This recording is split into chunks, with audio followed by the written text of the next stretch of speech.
आज हम लोग जैक का जो मॉडल पेपर इशू हुआ है टर्म 2 के लिए क्लास 11 का, उसका अकाउंट सब्जेक्ट का हम लोग सेट 2 देखने जा रहे हैं। तो सबसे पहले हम लोग क्वेश्चन पेपर का पैटर्न देख लें कि क्या क्वेश्चन पूछने का तरीका है। तो आप लोगों को टोटल जो नंबर ऑफ़ क्वेश्चन पूछा जाएगा 19 पूछा जाएगा। टोटल नंबर ऑफ़ क्वेश्चन कितने होंगे? 19 होंगे। 19 में से 3 तरह से क्वेश्चन बांटा गया है। 19 क्वेश्चन को 3 कैटेगरी में बांटा गया है। Very short answer type question, short answer type question और long answer type question. Very short answer type question जो है वो 7 पूछा जाएगा। 7 में से किसी 5 का जवाब आपको देना है। Very short answer type question 7 पूछा जाएगा। 7 में से किसी 5 का, कोई भी 5 का आप जवाब दे सकते हैं जो आप जानते हैं। किसी 5 का आपको जवाब देना है, कोई दिक्कत किसी को। और एक क्वेश्चन कितने मार्क्स का होगा? 2 नंबर का होगा। तो 5 क्वेश्चन का अगर आप आंसर करते हो और एक क्वेश्चन 2 नंबर का होगा तो इसके हिसाब से 10 number very short answer type से क्लियर हो जाएगा। दूसरा है short answer type question. Short answer type question में टोटल 7 क्वेश्चन इसमें भी रहेगा, यानी 1 से 7 very short answer type question, और 8 से लेके बाकी इधर जो है वो कहलाएगा शॉर्ट आंसर टाइप क्वेश्चन। और शॉर्ट आंसर टाइप क्वेश्चन जो 8 से लेके 14 के बीच में रहेगा उसमें भी आपको केवल 5 क्वेश्चन का आंसर करना है। 7 है शॉर्ट आंसर टाइप क्वेश्चन, उसमें से कितने का आंसर करना है? 5 का। और एक क्वेश्चन 3 नंबर का रहेगा, यानी 1 से 7 2 नंबर का क्वेश्चन रहेगा, 5 आंसर करना है। और 8 से लेकर 14 तक 3 नंबर का क्वेश्चन रहेगा, 5 आंसर करना है। और 15 से लेकर 19 तक 5 क्वेश्चन रहेगा जिसमें 3 आंसर करना है। एक क्वेश्चन 5 नंबर का होगा। कोई दिक्कत किसी को? यही मॉडर्न है और यही आपका तरीका है जो कि हर मॉडल सेट के सबसे फर्स्ट पेज में लिखा हुआ है। इसको ज़रूर पढ़िएगा। इंस्ट्रक्शन कितने वर्ड में लिखना है वो भी यहाँ लिखा है। इंस्ट्रक्शन पढ़ना बहुत ज़रूरी है। कितने वर्ड में आंसर लिखना है? तो पहला जो very short answer type question है वो 1 लाइन में लिखना है। Very short answer type question 1 line में। शॉर्ट आंसर टाइप क्वेश्चन जो है वो 50 वर्ड में लिखना है। और लॉन्ग आंसर टाइप क्वेश्चन कितने वर्ड में लिखना है? 100 वर्ड में। इस बात को याद रखना है। Long answer type question 100 word में, short answer type question 50 word में, और वेरी शॉर्ट जो है वो 1 लाइन में आपको लिखना है। ये इसका दिया हुआ है तरीका। अब हम लोग सेट 2 को सॉल्व करना शुरू करते हैं। सेट 2 के अंदर क्या क्या दिया हुआ है ये हम लोग देखना आप शुरू करते हैं। देखिए, आपको बनाना भले 5 क्वेश्चन है, आप लोगों को बनाना है 5 क्वेश्चन, लेकिन हम यहाँ 7 का 7 सॉल्व कर देंगे क्योंकि मेरा काम प्रिपरेशन कराने का है। हम चाहते हैं कि जो भी क्वेश्चन आपके पास दिया हुआ है यहाँ पे मॉडल पेपर में, वो सारा क्वेश्चन आपके दिमाग में सेट हो जाए, क्योंकि इसमें से कोई भी पूछा जा सकता है ना। तो हम लोग भले आंसर 7 का कर रहे हैं, आप ये गलती मत करना। आपको सिर्फ 5 का आंसर करना है। जो 5 का आंसर आपको आता है आप कर लीजिएगा। बात समझ गए? 7 क्वेश्चन भले हम लोग पूछ रहे हैं, लेकिन आपको सिर्फ कितने का आंसर करना है? 5 का आंसर करना है। जो आपको 5 लगता है कि 5 क्वेश्चन आराम से बना सकते हैं वो आप कर सकते हैं। चलिए शुरुआत करते हैं मॉडल पेपर सेट 2 का। तो सबसे first question very short answer type question में है कि name any 2 method of providing depreciation. Harass लगाने के 2 मेथड कौन कौन है? 2 विधियों का वर्णन करें। तो डेप्रिसिएशन के 2 मेथड। फर्स्ट क्वेश्चन का आंसर डायरेक्ट आंसर लिख दे रहे हैं। पहला मेथड होता है SLM, अगर शॉर्ट में लिख दे तो ये होगा, और दूसरा होता है DBM। कोई दिक्कत है? इसका फुल फॉर्म होता है स्ट्रेट लाइन मेथड, और दूसरा होता है डिमिनिशिंग बैलेंस मेथड।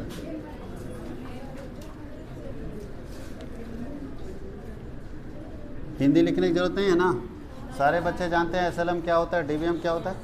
इसको बोलते हैं सीधी रेखा दर पद्धति, और इसको बोलते हैं क्रमागत ह्रास पद्धति।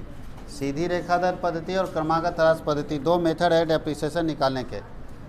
नंबर 2, दूसरा क्वेश्चन का आंसर क्या है? बोलता है ह्रास की अस्थायी फिक्स इंस्टॉलमेंट मेथड का 2 गुण लिखना है। फिक्स इंस्टॉलमेंट मेथड में क्या क्या 2 गुण है बताओ?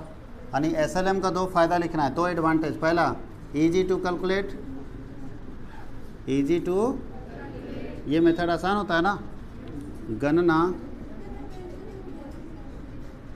गणना करना आसान। और बताइए और क्या फ़ायदे होंगे इस मेथड का? इजी टू अंडरस्टैंड, अच्छा समझना भी आसान है।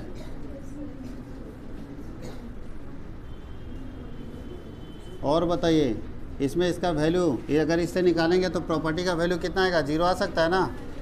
SLM से निकालने से प्रॉपर्टी का वैल्यू कितना आ सकता है? 0 आ सकता है। उसके आगे क्या है? Describe provision in one sentence. Provision क्या है? उसको बंद कर दो। प्रोविज़न क्या हो सकता है? तो बोलता है provision it created for certain future losses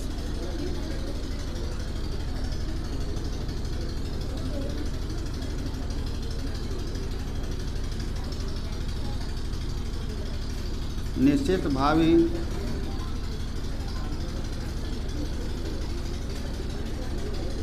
जोखिम के लिए प्रावधान बनाया जाता है।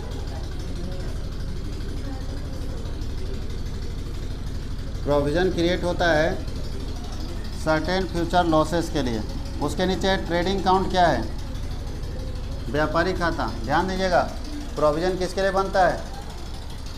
निश्चित हानि को जानने के लिए। ध्यान देना, फ्यूचर में अगर कोई सर्टेन लॉस है तो सर्टेन लॉस को जानने के लिए हम लोग क्या करते हैं? सर्टेन लॉस को मीट करने के लिए, फुलफिल करने के लिए क्या बनाते हैं? प्रोविजंस बनाते हैं। कोई दिक्कत है? निश्चित हानि जो आपको तय है कि फ्यूचर में होगा उसके लिए प्रोविज़न करते हैं, और जो अनिश्चित होता है उसके लिए रिजर्व करते हैं। जो अनिश्चित होगा उसके लिए क्या करते हैं? रिजर्व करते हैं, और जो निश्चित है उसके लिए क्या करते हैं? प्रोविज़न करते हैं। कोई दिक्कत है? अब हम लोग को लिखना है ट्रेडिंग अकाउंट क्या है। तो बताइए ट्रेडिंग अकाउंट क्यों बनाया जाता है? तो लिखिए trading account is prepared. Trading account is prepared for knowing gross profit and gross loss of business.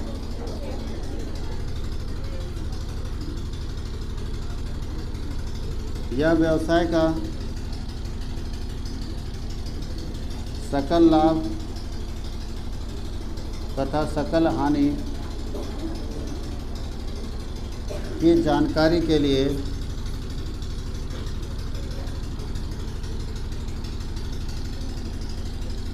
तैयार किया जाता है।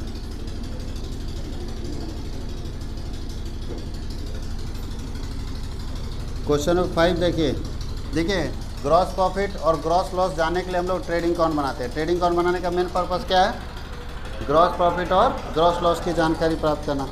उसके नीचे है कि 3 एग्जांपल देना इनडायरेक्ट एक्सपेंसेस को। कौन कौन सा एग्जांपल है इनडायरेक्ट एक्सपेंसेस के? तो इनडायरेक्ट एक्सपेंसेस का पहला एग्जांपल होगा रेंट, सैलरी और बैड डेट।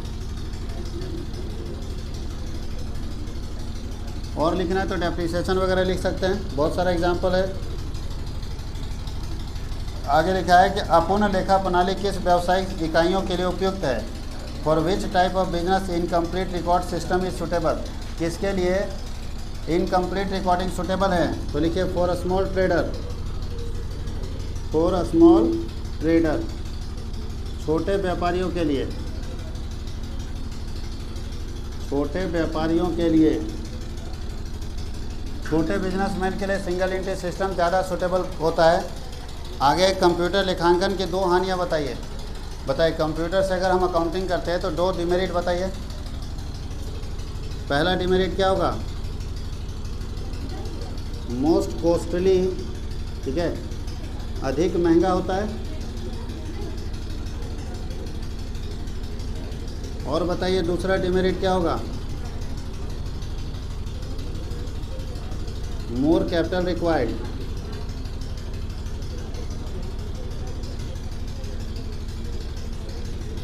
अधिक पूंजी की आवश्यकता।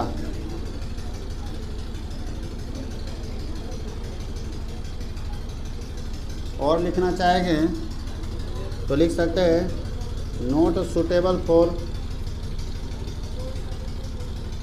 A small business.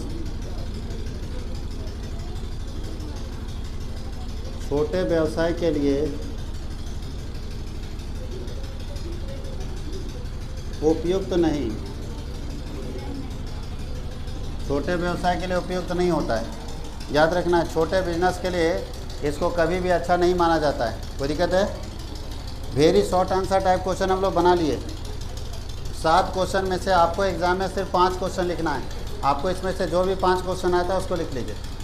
बाकी 2 क्वेश्चन आपको छोड़ना है। जो भी आपको लगता है कि ये क्वेश्चन मेरे बस की बात नहीं है उसको आराम से छोड़ सकते हैं। इसको लिख लीजिए, फिर हम लोग देखते हैं आगे। जनरेटर परेशान कर रहा है यार।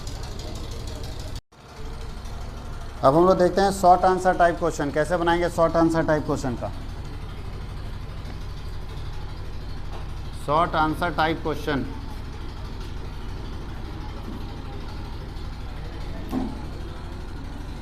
तो सबसे पहले डेप्रिसिएशन का क्वेश्चन दिया हुआ है।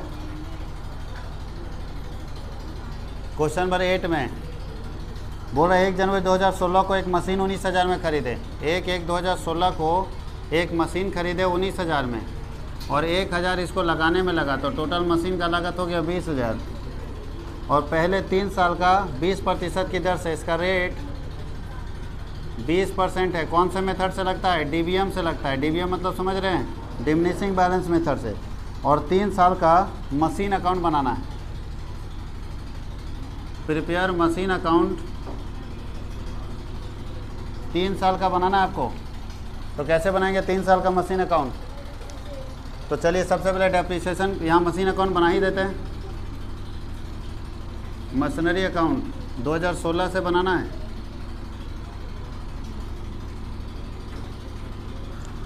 सारे बच्चे जानते हैं डेप्रिसिएशन कैसे निकलता है। ये डेट का कॉलम है।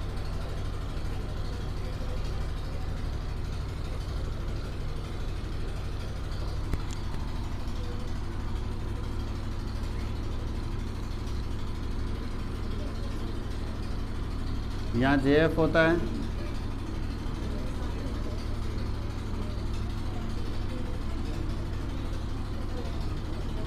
यहाँ भी जेएफ होगा।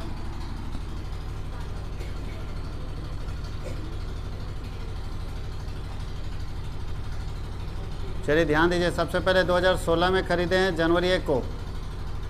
टू बैंक, जब खरीदते हैं बैंक या कैश लिखते हैं ना, तो मान लेते हैं बैंक से खरीदे हैं तो कितना 20,000। वैसे क्वेश्चन पढ़ लीजिएगा। क्वेश्चन में अगर कैश लिखा रहेगा तो कैश लिखेंगे। पढ़िए क्या लिखा है, नहीं लिखा है क्या किस में खरीद रहा है, तो बैंक से ही मानते हैं। 20,000 का मशीन खरीदे और 3 साल तक इसको इस्तेमाल करेंगे। हर साल इसका डेप्रिसिएशन लगेगा। कितना % लगेगा? यानी हर साल इसका 20% गिरेगा वैल्यू। हर साल। डेप्रिसिएशन का मतलब क्या होता है? जब हम किसी संपत्ति को लगातार यूज करते हैं ना तो उसका वैल्यू कम होते जाता है। तो बोल रहा है कि हर साल 20% कम होगा। तो कोई दिक्कत नहीं, हर साल 20% घटाते जाएंगे। कैसे घटाएंगे तो ध्यान दीजिएगा। सबसे पहले एसेट्स खरीदे, किधर लिख दिए? डेबिट साइड लिखे ना। अब इसका घटेगा तो क्रेडिट, क्योंकि एसेट्स जो है वो डेबिट बैलेंस रखता है। कोई भी एसेट कौन सा बैलेंस रखता है? डेबिट। और डेबिट वाला अगर बढ़ेगा तो डेबिट करेंगे, बढ़ने पर डेबिट और घटने पर क्रेडिट। तो याद ये रखना है कि मशीन बढ़ेगा तो डेबिट में लिखेंगे। तो मशीन खरीदे तो मशीन बढ़ा के घटा तो डेबिट में लिखेंगे। मशीन का ऊपर डेप्रिसिएशन लगा, डेप्रिसिएशन मतलब वैल्यू कम हुआ, तो मशीन बढ़ेगा कि घटेगा? तो क्रेडिट में 1 साल बाद लगता है। 2016 दिसंबर को लगेगा 31 को। बाई डेप्रिसिएशन,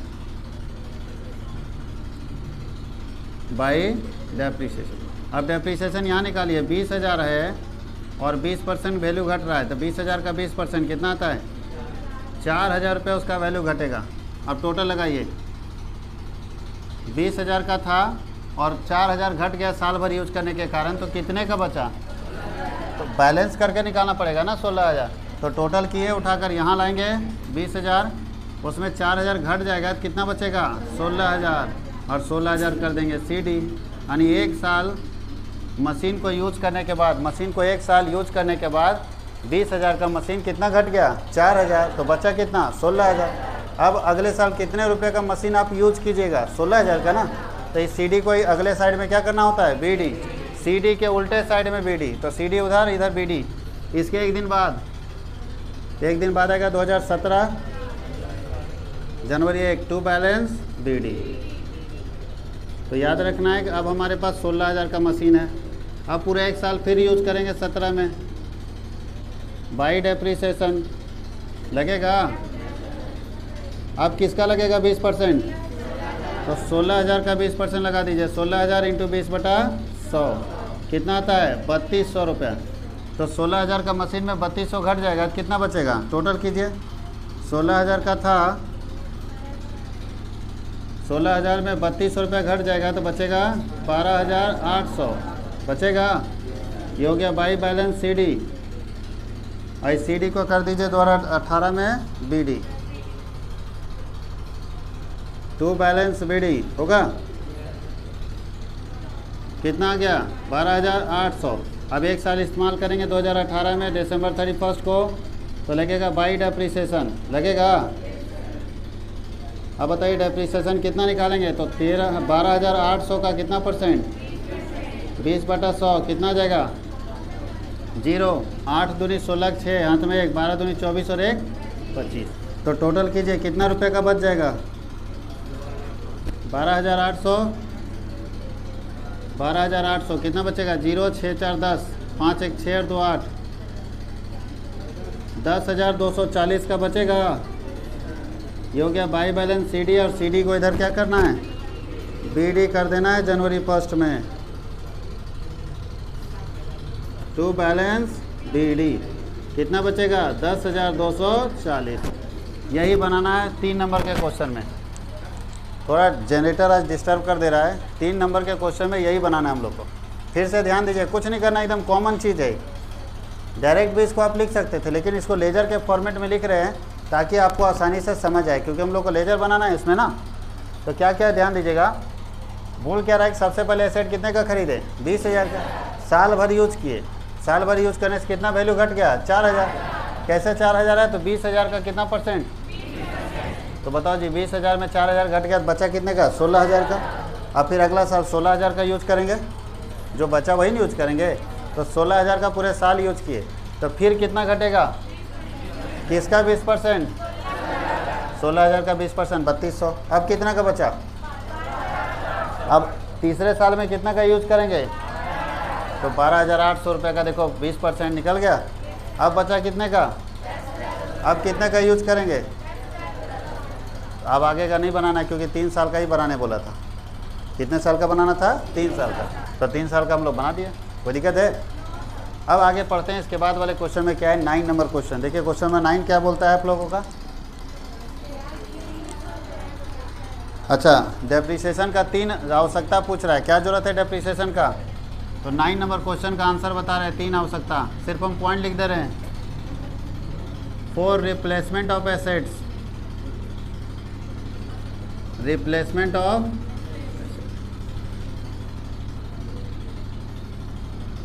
संपत्ति के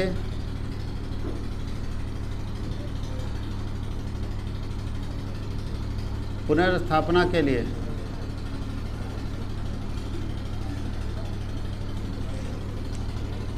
number 2 to find out real cost of asset,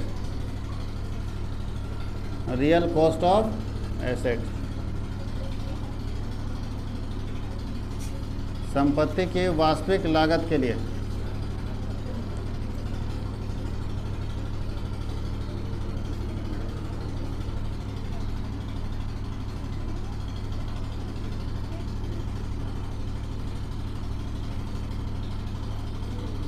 for benefit of taxation,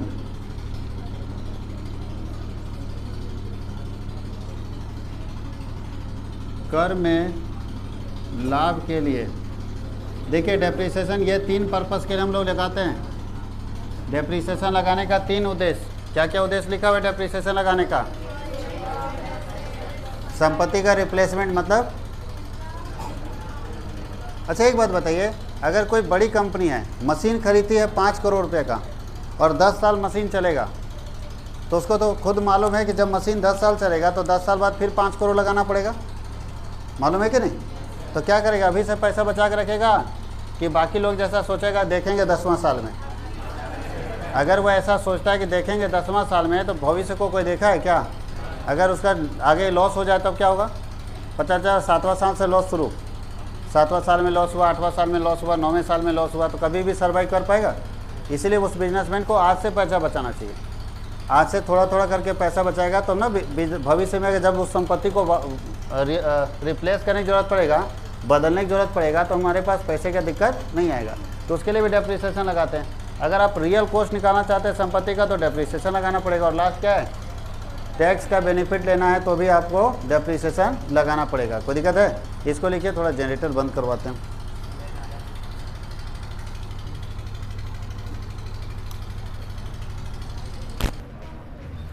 चलिए अब हम लोग देखते हैं आगे का क्वेश्चन शॉर्ट आंसर टाइप में। 8 कर चुके हैं, 9 कर चुके हैं, 10 में आप लोगों का क्वेश्चन है, question number 10, difference between capital profit, capital reserve and revenue reserve. ये है ना, कैपिटल रिजर्व और रेवेन्यू रिजर्व क्या होता है? तो देखो पूरा डिफरेंस तो आपके बुक में लिखा हुआ है, हम लोग को समझा देने का काम है। कितना हिंदी इंग्लिश लिखते रहे, मेरे लिए समस्या है कि हिंदी में भी लिखना है, इंग्लिश में भी लिखना है। तो आपको मेनली डिफरेंस हम बता देते हैं क्या डिफरेंस है। तो क्वेश्चन नंबर 10 का आंसर है, बताओ जी कैपिटल रिजर्व किससे बनता है? बोलता है capital reserve is created from capital profit. Capital profit यानी पूंजीगत संचय जो है, पूंजीगत संचय पूंजीगत लाभ में से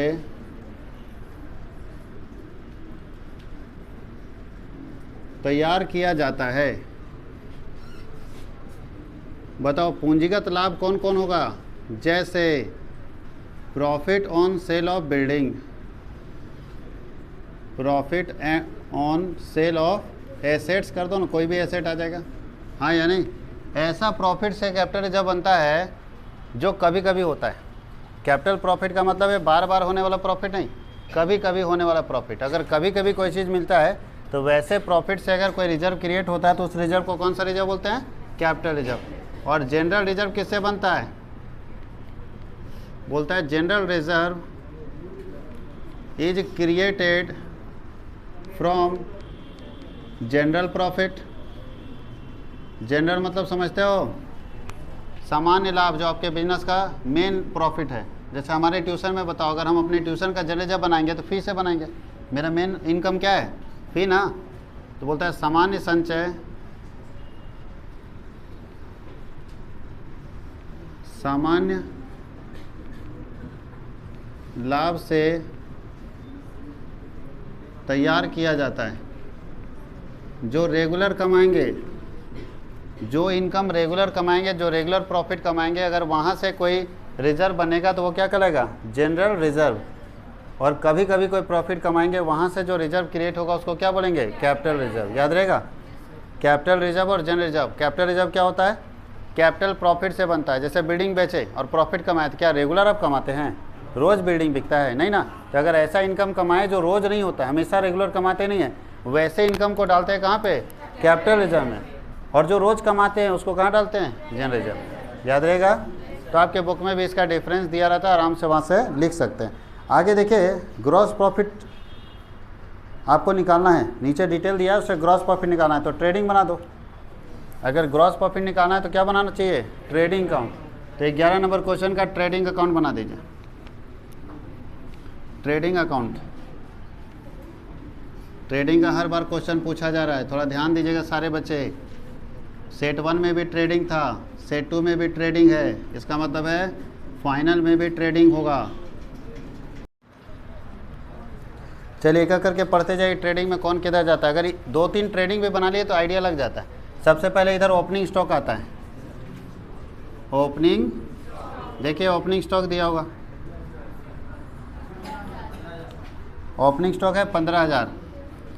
यहाँ आता है नेट परचेज, नेट परचेज निकलता है परचेज माइनस परचेज रिटर्न। तो देखिए परचेज कितने का है? परचेज है 2 लाख का और रिटर्न कहीं है?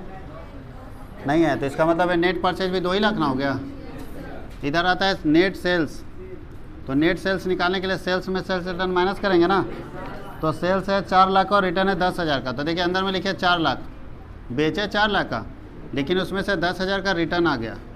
तो बोलता है नेट कितना बेचे? तो 3,90,000। उसके बाद है वेजेज, वेजेज डायरेक्ट एक्सपेंसेस होता है इसलिए डेबिट साइड जाएगा। वेजेज ट्रेडिंग के डेबिट में जाएगा 30,000। कैरेड इन भी आपका डायरेक्ट एक्सपेंसेस है, ये भी डेबिट में जाएगा, कितना है? 10,000 ओपनिंग स्टॉक लिख दिया और क्लोजिंग स्टॉक बाई साइड में जाता है, बाई क्लोजिंग स्टॉक 25,000 ना। यही नियम है ट्रेडिंग का, याद रखना। ट्रेडिंग में क्रेडिट में 2 आइटम जाता है, सेल्स और क्लोजिंग स्टॉक, और डेबिट में बाकी आइटम डेबिट में जाएंगे, डायरेक्ट एक्सपेंसेस, ओपनिंग स्टॉक। अब देखिए प्रॉफिट हो रहा है कि लॉस हो रहा है, टोटल कीजिए कितना आ रहा है ये 4,15,000, 4,15,000 आ रहा है, और उसमें ये लेस कर दीजिए कितना बचेगा। तो पहले इधर देखिए कितना आ रहा है 2,30,000, 10, 40, 50, 2,55,000 आ रहा है। तो 2,55,000 4,15 में जाएगा तो 0, 0, 0, 6, 5, 11, 2, 1, 3, 1,60,000 निकलेगा ग्रॉस प्रॉफिट। ग्रॉस प्रॉफिट कितना निकलेगा 1,60,000। अब बताओ जिस बच्चे को समझ है ट्रेडिंग का वो समझ में आ जाएगा उसको, और जो कुछ नहीं पढ़ा है ट्रेडिंग और अचानक समझना चाहेगा तो उसके लिए थोड़ा दिक्कत होगा। ट्रेडिंग अकाउंट में दिक्कत होगा क्योंकि इससे पहले फॉर्मेट पता होना चाहिए। आगे लिखा है देखो 12 नंबर क्वेश्चन हम बनाएंगे भी नहीं, बोलता है ट्रेडिंग अकाउंट का नमूना दीजिए। तो नमूना तो यहाँ है, ये नमूने ना था, बस खाली इसी को छाप देना, खाली अमाउंट की जगह क्रॉस क्रॉस क्रॉस कर देना। अमाउंट जहाँ पे लिखा हुआ है ना सब जगह पे क्रॉस क्रॉस करके सेम छाप दीजिएगा, कोई दिक्कत है। तो 12 नंबर क्वेश्चन हो जाएगा आप लोग का। क्वेश्चन नंबर 12 कंप्लीट, आंसर खाली लिख के छोड़ देते हैं। ये सेम को कॉपी पेस्ट वहाँ कर दीजिएगा, खाली जहाँ अमाउंट है वहाँ क्रॉस क्रॉस कर दीजिएगा, फॉर्मेट हो जाएगा। बात समझ गए। उसके नीचे देखो बोलता है calculate the missing figure. Opening capital गायब है, सिंगल एंट्री सिस्टम का क्वेश्चन है। ओपनिंग कैपिटल गायब है, बाकी दिया हुआ है। अगर आप लोग अकाउंटिंग क्वेश्चन में भी पढ़ेंगे तो ये फॉर्मूला बताए होंगे। दिया क्या क्या देख लो, प्रॉफिट दिया है, क्लोजिंग कैपिटल दिया है, एडिशनल कैपिटल दिया है, ड्राइंग दिया और ओपनिंग कैपिटल गायब है। आप लोग डायरेक्ट एक फॉर्मूला बता देते हैं। क्या बताए थे, याद है? याद है? सब बोलेगा कल खाना खाए थे उसे याद ही नहीं है क्या खाए थे, इतना दिन पहले पढ़ाएं कैसे याद होगा ना, भूलो मत। क्या बताया गया था क्लोजिंग कैपिटल का formula? Closing capital equal to बताया गया था ओपनिंग कैपिटल बताया गया था प्लस एडिशनल कैपिटल बताया गया था, एडिशनल कैपिटल माइनस ड्राइंग और प्लस प्रॉफिट, यही ना था। चलिए जो दिया है लिखते जाइए। क्लोजिंग कैपिटल कितना दिया है 80,000, कितना दिया है 80,000 बराबर। ओपनिंग कैपिटल नहीं दिया तो ओपनिंग कैपिटल लिख देते हैं, प्लस एडिशनल कैपिटल कितना है देखो तो, एडिशनल कैपिटल को लिखा है capital introduce during the year 20,000 है। कैपिटल कितना आपने वर्ष के दौरान लगाया, उसके बाद ड्राइंग कितना है 12,000 और प्रॉफिट कितना है 24,000। निकाल लो जी कितना आता है। तो 80,000 बराबर ओपनिंग कैपिटल, इधर प्लस माइनस करके निकालो कितना बनता है। तो 20 और 24, 44 में 12 चला जाएगा, कितना बचेगा 32,000 ना। तो 32,000 प्लस में इधर जाएगा तो क्या होगा, तो इसीलिए ओपनिंग कैपिटल बराबर क्या हो जाएगा बताओ, 80,000 माइनस तो कितना आ जाएगा 48,000। किसी को कोई दिक्कत है? इसको आप फॉर्मूला से ना तो टेबल से भी बना सकते थे, सिंगल एंट्री सिस्टम है, इसको टेबल से भी बना सकते थे आराम से हम लोग। और नीचे है कि कंप्यूटर लेखांकन के कुछ प्रयोगों को लिखे। कंप्यूटर लेखांकन का क्या क्या प्रयोग है, क्या क्या यूजेज है वो आपको लिखना है। कहाँ कहाँ एप्लीकेशन होता है कंप्यूटर का, बताइए कहाँ कहाँ पे इस्तेमाल होता है कंप्यूटर अकाउंटिंग का। डेटा एनालिसिस में इस्तेमाल होता है, तो ऐसे बहुत सारे यूजेज है कंप्यूटर में अकाउंटिंग का, वो हम लोग एक एक करके लिख लेते हैं कि कहाँ कहाँ इसका इस्तेमाल हो रहा है। कोई दिक्कत है? तो क्वेश्चन नंबर कितना है 14 का आंसर बताओ। कंप्यूटर का लेखांकन में क्या यूज है? तो पहला नंबर, अच्छा फॉर लेजर प्रिपरेशन, लेजर बनाने के लिए लेजर बनता है। अच्छा लेजर से पहले जर्नल भी, तो फॉर जर्नल प्रिपरेशन हिंदी में लिखने की ज़रूरत नहीं है, कंप्यूटर इंग्लिश में ही लिखना है, कंप्यूटर वाला हिंदी में नहीं बन पाएगा। अच्छा और क्या बनाना चाहिए इसे? कैश बुक बन सकता है, बन सकता है, कैश फ्लो स्टेटमेंट बन सकता है, बन सकता है। और बताइए ट्रेडिंग पीएल बैलेंस शीट बन सकता है ना। तो ज़्यादा नहीं लिखते हैं, बाकी जितना तुम लोग खाता देखते हो सब उतार दोगे तो सब सही है। ये सारे लेजर बनते हैं। ये हम लोग का कौन सब खत्म हो गया, short answer type question complete हो गया। इसको लिख लीजिए, फिर लॉन्ग की तरफ जाते हैं।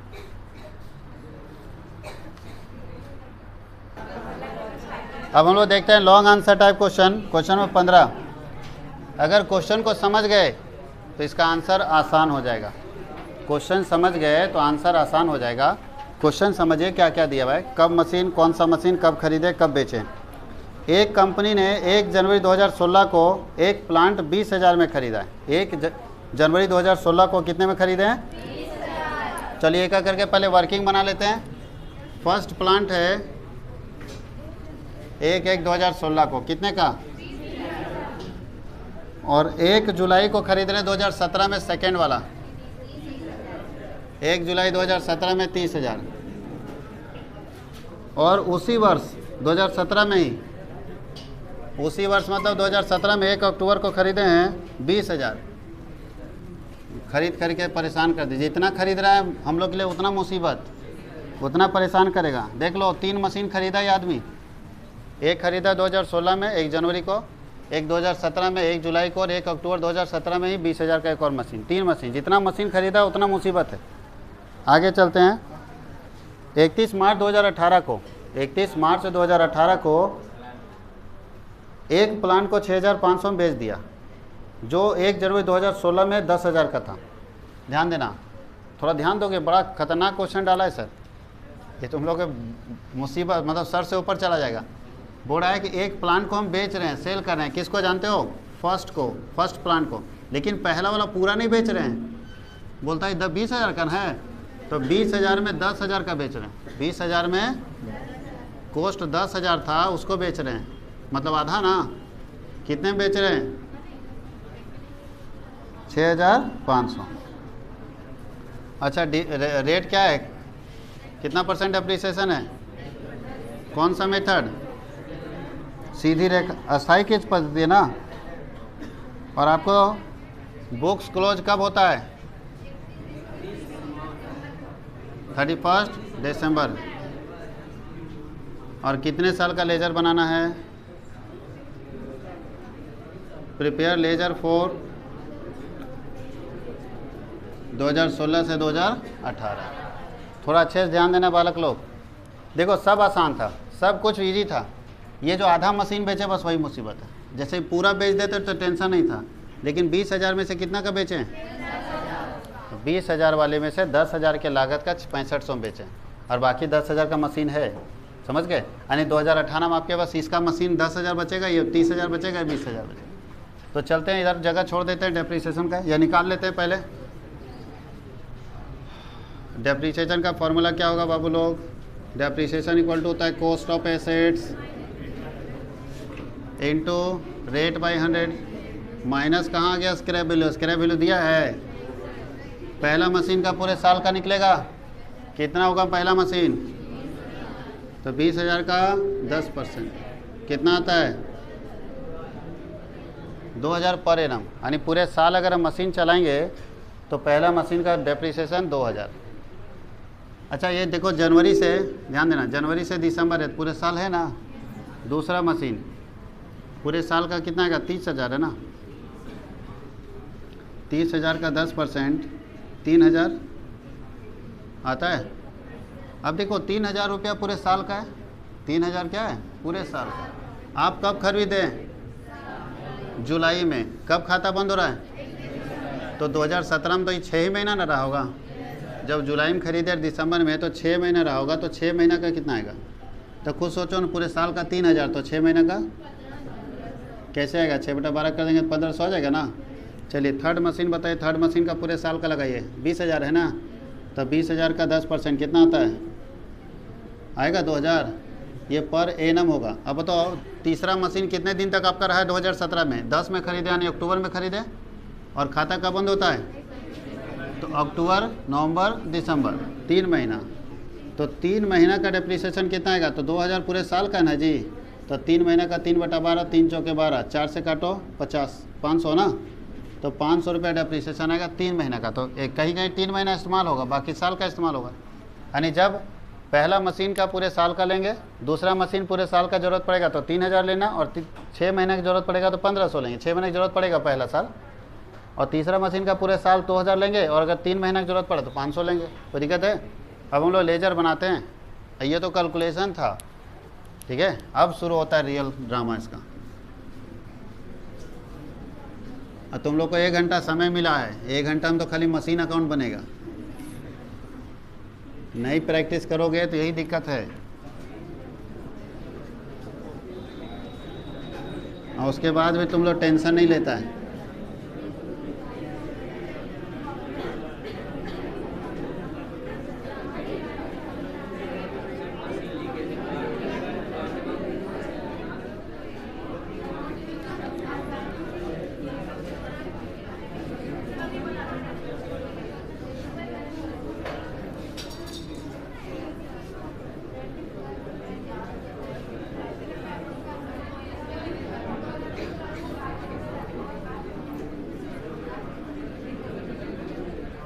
चलिए इधर देखिए,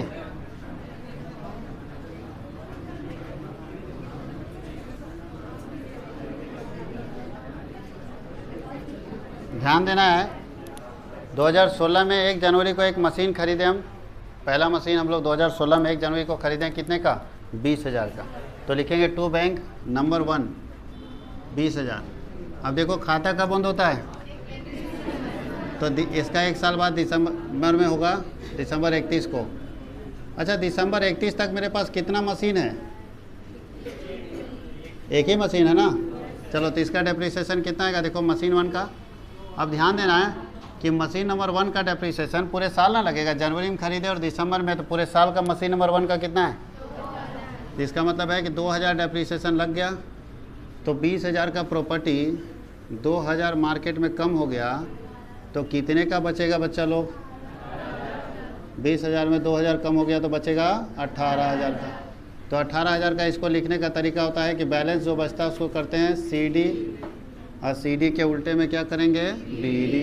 2017 जनवरी 1, यानी 1 जनवरी 2017 को मेरे पास प्लांट एंड मशीनरी कितने का बचा है? 18,000 का। अब 2017 में झांकिए इधर। 2017 में जुलाई में खरीदे, अक्टूबर में खरीदे, दोनों लिखो। 1 जुलाई में खरीदे, टू बैंक। अच्छा, ये मशीन नंबर कितना होगा जो अभी खरीदे हैं? 2, और ये 1 था ना, और एक खरीदे हैं अक्टूबर 1 में, टू बैंक। मशीन नंबर कितना? तो ये खरीदे हैं 30,000 का, और ये खरीदे हैं 20,000। अब फिर 1 साल बीतेगा ना। अच्छा, बेचने वाला काम 2018 में किए हैं, इसका डेट लिखना छूट गया। 2018 में बेचे हैं ना ये। चलिए देख लेते हैं कौन सा साल महीने में बेचे हैं। चलिए आगे बढ़ते हैं। तो 2017 में दिसंबर 31 को डेप्रिसिएशन लगेगा। अभी अपने पास कितना मशीन है? 3, तो तीनों का डेप्रिसिएशन लगेगा। तो ध्यान देना, जो मशीन जितना दिन यूज हो उतना दिन का नहीं डेप्रिसिएशन लगाएंगे। तो चलिए बाई डेप्रिसिएशन यहाँ लिखिए, और अब आप लोग से पूछते हैं कि कौन मशीन कितना दिन यूज हुआ, बताइएगा। पहला मशीन कितने दिन यूज हुआ बताइए? 1 साल, जनवरी से दिसंबर। तो पहला मशीन का साल भर का डेप्रिसिएशन 2। कोई दिक्कत? दूसरा मशीन जुलाई से दिसंबर यूज हुआ है, 6 महीना। देखो यहाँ दूसरा मशीन का 6 महीने का निकाल चुके हैं 1500। पूरे साल यूज होता है 3000 लेते, 6 महीने यूज हुआ तो 1500। भैया जितना महीना यूज करेंगे उतने ना रेंट हम लोग देंगे या डेप्रिसिएशन। अब तीसरा मशीन अक्टूबर से दिसंबर कितना दिन? 3 महीना का कितना आता है? यहाँ लिख देना 3M, और यहाँ लिखेंगे 6M। M मतलब मशीन मत समझ लेना, महीना है। बात समझ गए?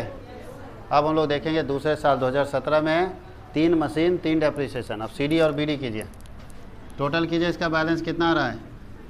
तो 68,000 ना, उठाकर इधर लाएंगे 68,000। अब इसको बाहर तो कर लो, 4,000 घट जाएगा तो बचेगा 64,000 बचेगा। अब CD को करना है BD। 2018 जनवरी 1। थोड़ा यहाँ ध्यान दीजिएगा सारे बच्चे।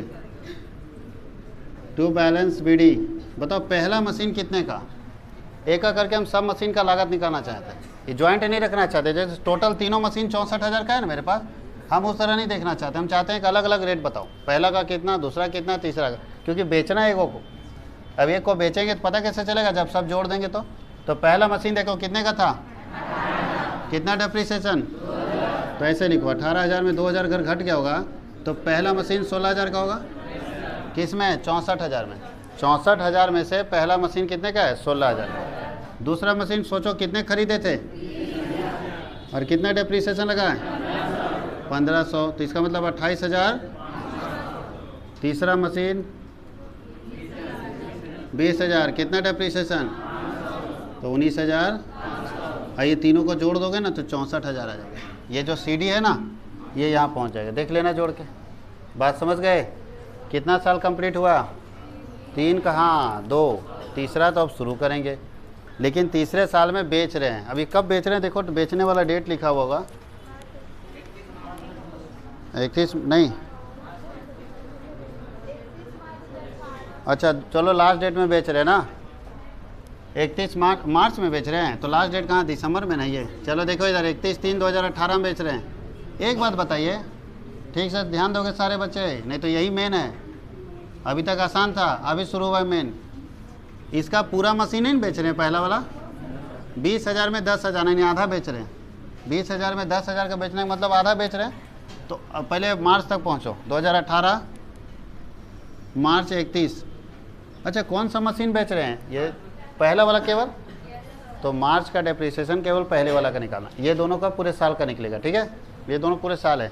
तो इसका मार्च का डेप्रीसिएशन बताइए कितना आएगा, वाई डेप्रीसिएशन। थोड़ा गौर करना यहाँ पे गौर करना सारे बच्चे। ये पूरा मशीन नहीं बेच रहे, आधा बेच रहे। कितना बेच रहे हैं, आधा। तो पहले बताओ पूरे साल का डेप्रीसिएशन पूरे मशीन का कितना है, 2,000। आधा बेचेंगे तो कितना डेप्रीसिएशन होगा, कन्फ्यूजन ही है। पूरे मशीन का 2,000, आधा बेचेंगे तो 1,000। अब 1,000 पूरे साल का ना, हमारा कितना महीना बीता है देखो, जनवरी से मार्च कितना महीना, 3, तो 3 ही महीने का ना लगाओगे। फिर से ध्यान दीजिएगा, यहाँ कैसे लिखते हैं, पूरा डेप्रीसिएशन 2,000 में आधा बेच रहे हैं, और कितने महीना का, तो कितना आता है 1,000 आएगा, और 3 चौके 4 से काटेंगे तो 250 रुपये डेप्रीसिएशन आएगा। कितना आएगा, 250 रुपये। अब थोड़ा अच्छे से ध्यान दीजिएगा, ये 16,000 दिख रहा ना आपको, लेकिन 16,000 में कितना बेच रहे हैं, 8,000 का। तो 8,000 का प्रॉपर्टी बेच रहे हैं और उसका डेप्रीसिएशन लग गया 250 रुपया। तो 8,000 में 250 रुपया अगर घट जाता तो कितना बचता, थोड़े यहाँ ध्यान दीजिएगा सारे बच्चे। कॉस्ट कितना था मेरा एसेट्स का, 1/1/2018 को कितना कॉस्ट था, कहाँ से आया, तो टोटल 16,000 का था ना जी, आधा बेच रहे थे, कितना आएगा, और डेप्रीसिएशन 3 महीने का डेप्रीसिएशन कितना निकला, तो मिलना चाहिए 7,750, यही ना लागत था। और इसको बेच कितने में रहे हैं, कहाँ गया, 6,500 में। तो 7,750 का प्रॉपर्टी 6,500 में बेचेंगे तो प्रॉफिट होगा ना, यस सर बोलता है, बताओ। फिर से बता रहे हैं, 7,750 रुपये का संपत्ति 6,500 में बेचेंगे तो लॉस ना होगा जी। क्या तुम लोग धंधा करेगा, कितने का लॉस। चलिए अब यहाँ पे दिखाना है, बेच दिए तो बाई बैंक, सेल कितने में बेचे हैं, 6,500। लॉस हुआ तो बाई पीएल, लॉस कितना, अभी इसका आधा ख़त्म हुआ है, बेचने का कहानी ख़त्म हो गया। अब टेंशन नहीं लेना, बाकी जो मशीन बचा है उसका दिसंबर में डेप्रीसिएशन निकाल दो। तो बाई डेप्रीसिएशन कितना मशीन बचा है, तो पहला मशीन कितना बचा है, आधा, पहला का कितना बचा है, आधा। तो पूरे साल का 2,000 था पूरे मशीन का, आधा का कितना आएगा, 1,000। दूसरा मशीन का पूरे साल ना लगेगा, देखो तो पहला का भी पूरे साल, आधा का, दूसरा का भी पूरे साल, तीसरा, क्योंकि तीनों जनवरी से दिसंबर आए, तो पूरे साल दूसरा मशीन का कितना था, तीसरा मशीन का, तो इसका होगा 3,000, इसका आएगा 2,000। तो 3 2 5 और 1 6,000, 7 गिनती में आ जाता है। गजब का सब टेबल पढ़ के आए। 64,000 यहाँ लिखेंगे, 64,000 टोटल, उसमें इतना खर्चा लेस करो, कितना आता है ये, जो बचेगा यहाँ पे लिख देना, ये तीनों चारों जोड़ के और इसमें घटा देना, तो यहाँ पे आंसर आ जाएगा। ये आंसर कहलाएगा बाई बैलेंस सी डी, और सी डी के उल्टे साइड में होता है बी डी। यह 2019 में जनवरी 1 को लिखेंगे टू बैलेंस बी डी। कोई दिक्कत किसी को? निकल सकता है? फिर से ध्यान दीजिए, ये कैसे निकलेगा? हाँ, अगर दिक्कत है तो देखो हम बता देते हैं, 8,000 आएगा, 8 और 6 14,000 आएगा, तो यहाँ पे 50,000 बचेगा। कितना बचेगा? 50,000। 50,000 सी डी और 50,000 बी डी।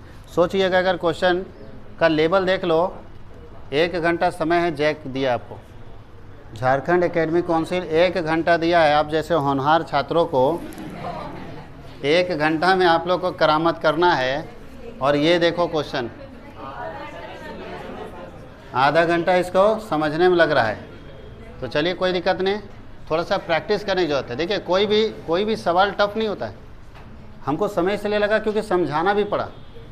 कोई भी क्वेश्चन टफ नहीं, थोड़ा प्रैक्टिस का जरूरत है। अगर 2-3 राउंड बना देना तो इसी क्वेश्चन को बहुत स्पीड में बना सकते हैं। इसलिए ऐसा नहीं सोचना है कि जैक सोच समझ के ना क्वेश्चन सेटअप किया होगा। तो क्वेश्चन जो भी सेटअप है सही है। अगर आप थ्योरी लिखोगे तो 100 शब्दों में लिखना है। 100 शब्द का मतलब समझते हो? लगभग 1 पेज पहुंच जाएगा सर, 10 लाइन से ऊपर पहुंच जाएगा, 10 से 12 15 लाइन। तो उससे बढ़िया है कि आप न्यूमेरिकल बना के निकल लो तो ज़्यादा बेटर है। और 10-15 लाइन लिख भी लेंगे तो भी थ्योरी में 5 में 5 तो नहीं देता है, और न्यूमेरिकल अगर सही हो गया तो 5 में 5 दे देगा। तो थोड़ा प्रैक्टिस कीजिएगा तो आसान हो जाएगा। कोई दिक्कत है? चलिए लिखिए इसको। इसके बाद वाला जो इसके बाद का क्वेश्चन है वो लेक्चर 2 में जाएगा। ठीक है, मॉडल सेट 2 का लेक्चर 2 जाएगा, उसमें जाएगा। सेट 2 का लेक्चर 1 में इतना ही तक जाएगा। लिखिए।